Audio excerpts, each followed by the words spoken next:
But to set the stage, the church is in serious debt. They've got major financial problems at this point. Having dedicated the Kirtland Temple, having the saints in Missouri driven out and losing a lot of property that they're still trying to figure out what to do with that, and now having the saints being removed from Clay County, Missouri as well, they're just in a lot of financial difficulty right now. And in July of 1836, a man by the name of William Burgess comes into Kirtland to speak with Joseph and some of the leadership, and he tells them, hey, I know of a house in Salem, Massachusetts, where in the basement is buried a treasure. There's gold and silver there. And so Joseph and Hiram and Oliver and Sidney, in early August, they leave Kirtland and they go east. They visit New York City, they go up to Boston, and then they end up in Salem, where they meet up with this William Burgess. And they walk different places. William thinks he remembers where the house is with the buried treasure. They spend about 4 days there. The record is not complete, but obviously they're looking for this treasure and they can't find it.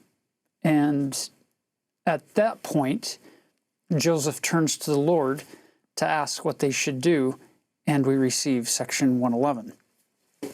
Look at how the Lord opens up this section. By the way, has there ever been a time in your life when in a desperate situation, when you're in what we might call fight or flight mode, you make a very rash or quick reaction to something, only to later on realize, oh, that probably wasn't the best thing to do, or probably not the wisest thing to say when I was in that fight or flight, that anxious mode of, oh no, what am I going to do? I'm in trouble and I need something to fix my problem. Well, look at how the Lord begins this revelation. Verse 1. I, the Lord your God, am not displeased with you coming this journey, notwithstanding your follies.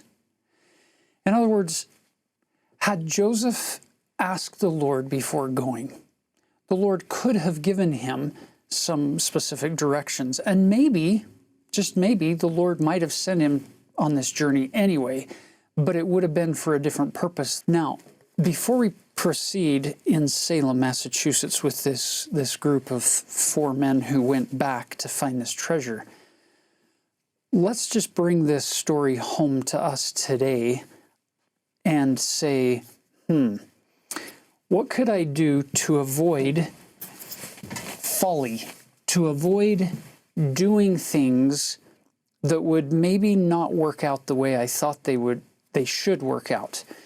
Some of you have heard of the acronym HALT, that you don't make major life decisions in a period of HALT, which is when you're overly hungry, when you're angry, when you're overly lonely, or when you're extremely tired. HALT, H-A-L-T. Why? Because sometimes it becomes this reaction, and there are a million other words you could add in here. When you're in an emotional state that isn't calm, where you can think clearly, fight or flight mode is great for saving your life in an emergency, but not great for making life decisions that could affect your entire future. And so when you're in a relationship, or when you're struggling in a crisis of faith, or when you're trying to make major life decisions regarding education or career, it's probably best to not make decisions when you're in a trough of life, when you're in a valley of the shadow of death. It's probably best to hold on at that point and try to endure until you can see more clearly, where you can think more clearly, then make those decisions that have these lasting effects. Knowing there are going to be times when we're feeling all of these other emotions. But at that point, we hold on to the iron rod when we're in the midst of darkness. We're not making major decisions, major life decisions, or going directions that will have effect on us. Now, back to Salem.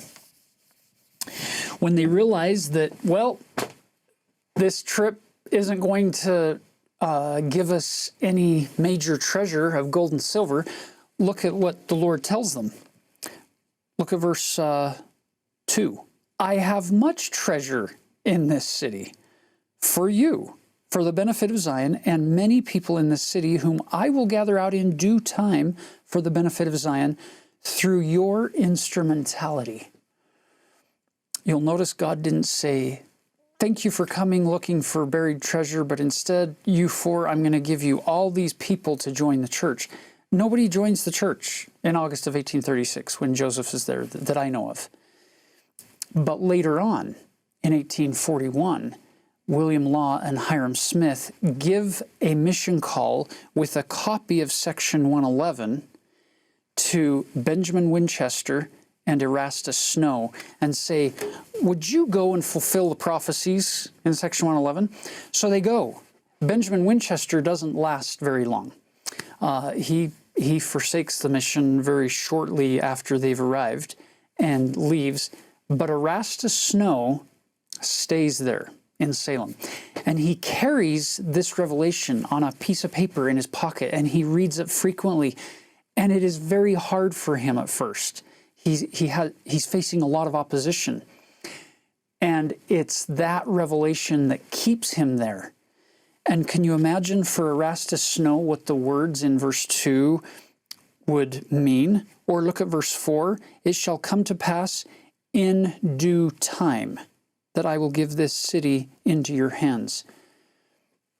You see, sometimes you and I, we get promises or we get impressions and inspiration from the Lord, and we think, oh, okay, well, the Lord's going to help me fix all my problems right now.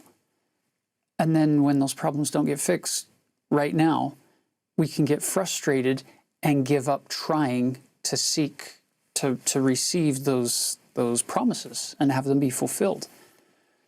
I love the story of Erastus Snow here, where he perseveres, he endures some struggles and some setbacks and some opposition because he knows that in due time, good things are going to happen in this city.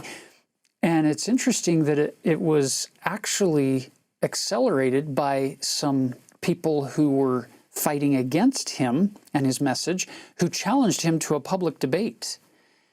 And they show up in this public forum and have this public debate, and Erastus Snow does so well that many people are convinced, and now he starts teaching a whole bunch of people.